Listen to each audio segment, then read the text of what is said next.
आप देख रहे हैं न्यूज 24। मैं हूं मानव गुप्ता और स्टूडियो से निकल कर आ गया हूं बेंगलोर, जहां कर्नाटक का इलेक्शन कैंपेन अपने चरम पर है। बीजेपी की तरफ से मोर्चा संभाले हुए यूनियन मिनिस्टर राजीव चंद्रशेखर भी हैं। राजीव जी टेक्नोक्रेट रहे हैं, फिर एक पॉलिटिशियन बनने के बाद अब आईटी मिनिस्ट्री और इलेक्ट्रॉनिक्स मिनिस्ट्री भी संभालते हैं। लेकिन इलेक्शन कैंपेन में कर्नाटका में, क्योंकि आप यहीं से राज्यसभा के मेंबर भी हैं, कौन कौन से इश्यूज आप उठा रहे हैं इस बार? देखिए, हमारा इश्यू बड़ा स्पष्ट है, हमारा मुद्दे बड़े स्पष्ट हैं कि हमने जो 3.5 साल में हमने काम किया है, हम एक प्रो इनकम्बेंसी कैंपेन चला रहे हैं। हमने जो काम किया है और इस मुसीबत के टाइम में जब कोविड महामारी सभी के सामने था, हमने जो काम किया है, हमने जो लोगों के लाइव्स और लाइवलीहुड्स में प्रोटेक्ट करने का काम किया है और उसके बाद जैसे हमने इकोनॉमी को आगे बढ़ाया है, इसके बारे में हम लोगों के सामने रख रहे हैं और एक प्रो इनकम्बेंसी कैंपेन चला रहे हैं। लेकिन जो मैनिफेस्टो है उस पर तो कांग्रेस अटैक कर रही है। वो कह रही है यूनिफॉर्म सिविल कोड और एनआरसी, इन इश्यूज का कर्नाटका इलेक्शन में क्या काम है? देखिए, वो तो अटैक करेंगे ही, उनका काम ही है अटैक करना। वो क्या करेंगे? वो डीके शिव कुमार और सिद्धरामैया, तो उनका एक पॉलिटिक्स ही है कि वो डिस्ट्रैक्ट करे लोगों से कि उनका क्या ट्रैक रिकॉर्ड रहा है। देखिए, लोग यहाँ जानते हैं कि 60 साल से कर्नाटक में शासन कांग्रेस चलाता था और आज के दिन वो जो निकल के प्रॉमिस करते हैं या गारंटीज देते हैं, लोग यही पूछेंगे ना कि 60 साल में हमने काम नहीं किया, आज क्या गारंटी दे के घूम रहे हैं हम। तो ये वो तो अपोज करेंगे ही, वो हमें थोड़ी वेलकम करेंगे। वो उनका काम ही है अपोज करना, झूठ बोलना, प्राइम मिनिस्टर को अब्यूज करना। उनका पॉलिटिक्स एक तरह से बड़ा स्पष्ट रूप का उनका पॉलिटिकल स्ट्रैटेजी बन गया है, उनका पॉलिटिकल आइडियोलॉजी बन गया है। प्राइम मिनिस्टर को गाली गलौज देना, झूठे वादे करना और फिर अपीजमेंट करना, इनका 3 डायमेंशनल पॉलिटिकल आइडियोलॉजी है और ये देखते हैं कितना आगे लेके जाते हैं उनको। वो तो कह रहे हैं कि आपने पहले एनआरसी और यूसीसी का जिक्र किया, वो कह रहे हैं हम आएंगे तो हम बजरंग दल पे, पीएफआई पे हम बैन लगा देंगे। देखिए, उनके मैनिफेस्टो में इसका कोई महत्व नहीं है, उनका कोई रेलेवेंस नहीं है, क्योंकि वो जानते हैं उस मैनिफेस्टो को इम्प्लीमेंटेशन करने का कोई भी मौका मिलेगा नहीं उनको मालूम ही है। तो वो कुछ भी लिखे हैं मैनिफेस्टो में कि आपको बैन कर दें, मुझे बैन कर दें, क्योंकि मैं उनके खिलाफ बोल रहा हूं, वो मुझे भी बैन कर लेंगे। उससे क्या होता है? उनका मैनिफेस्टो का एक बड़ा स्पष्ट रूप से 3 इनपुट्स आते हैं, 3 मुद्दे लोग पहचान जाते हैं।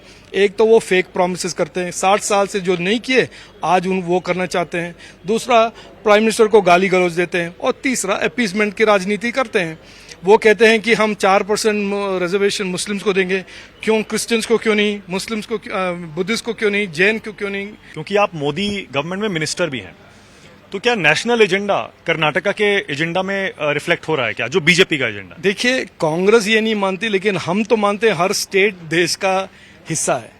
कांग्रेस और उनके अलग अलग अलाइज हैं जो मानते हैं कि डिफरेंट स्टेट्स में डिफरेंट लॉज चलते हैं। हम तो मानते हैं कि हमारा एक देश है और देश के संविधान के तहत अलग अलग स्टेट्स हैं।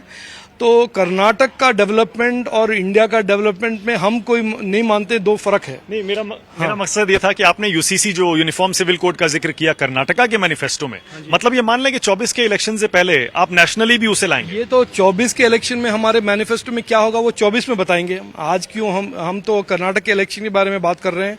जैसे प्रियंका गांधी कह रही है ना, बाहरी लोग चलाएंगे अगर बीजेपी आ गई तो, बाहरी लोगों को कर्नाटका मत सौंपिए। मैं आपको स्पष्ट रूप से बता दूं कि कर्नाटक में और भारत में इटली या कहीं बाहर से कोई भी नहीं चलाएगा। यहाँ के लोग हमारे चुने हुए प्रतिनिधि को मुख्यमंत्री बनाएंगे और ऐसे मुख्यमंत्री को बनाएंगे जो हमारे देश और प्रदेश को आगे ले जाएंगे।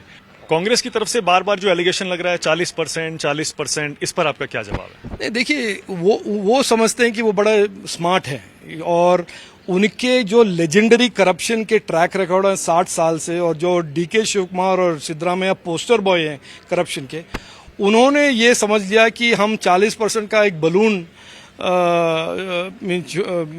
फ्लोट करेंगे ताकि लोग डिस्ट्रैक्ट हो जाएंगे। लेकिन कर्नाटक के जो नागरिक हैं, वोटर्स हैं, बड़े समझदार हैं। वो जानते हैं कि कर्नाटक के 60 साल में कौन पॉलिटिक्स को एक्सप्लॉयटेशन का मैकेनिज्म बनाया है, कौन से पार्टी डायनेस्टी पार्टी और प्राइवेट बिजनेस करते हुए अपने आप को पॉलिटिकल पार्टी समझाते हैं लोगों को। 10-20 कॉन्ट्रैक्टर्स के साथ टीवी के सामने आकर कह रहे हैं 40% करप्शन। हमारे मुख्यमंत्री बम्बई जी ने बड़े स्पष्ट रूप से उनको चैलेंज दिया, आप प्रूव कीजिए, केस फाइल कीजिए। एक भी उन्होंने कुछ फाइल नहीं किया।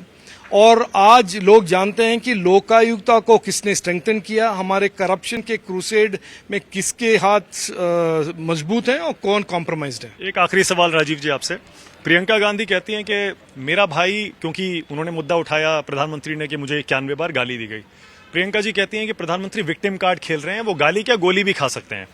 लगता है आपको राहुल गांधी, क्योंकि उनकी संसद की सदस्यता चली गई, उनका घर भी चला गया, तो वो जो ये मुद्दा यहाँ कर्नाटक में बना रहे हैं, ये मुद्दा बन सकता है? एमपी कन्विक्ट हो जाता है by any court, he can no longer be an MP. ये तो एक प्रोविजन अंडर लॉ है। तो ये लॉ को नहीं मानेंगे, कॉन्स्टिट्यूशन को नहीं मानेंगे, तो मुझे नहीं मालूम कौन से इनके लिए एक स्पेशल डिस्पेंसेशन हमें तैयार करना पड़ेगा ताकि उनका जो भी इलीगैलिटीज हैं वो कभी उनका अकाउंटेबिलिटी ना हो। तो अगर ये हाँ नहीं, उनको अगर ये कहना, उनका ये कहना है कि मेरे लिए और मेरे भाई के लिए और मेरे मदर के लिए, मेरे कजिन के लिए और मेरे हस्बैंड के लिए और मेरे सन के लिए कोई स्पेशल डिस्पेंसेशन हो, ये तो नामुमकिन है। ये हमारे देश एक कॉन्स्टिट्यूशनल डेमोक्रेसी है और यहाँ पे कोई डायनेस्टी हो या ना हो, उनको सबको लॉ के सामने एक समान होना बहुत जरूरी है और ये होगा भी। पे सीएम क्राई पीएम कैंपेन चला रहे हैं वो चलाते रहें बस, वो 14 के बाद भी चलाते रहें।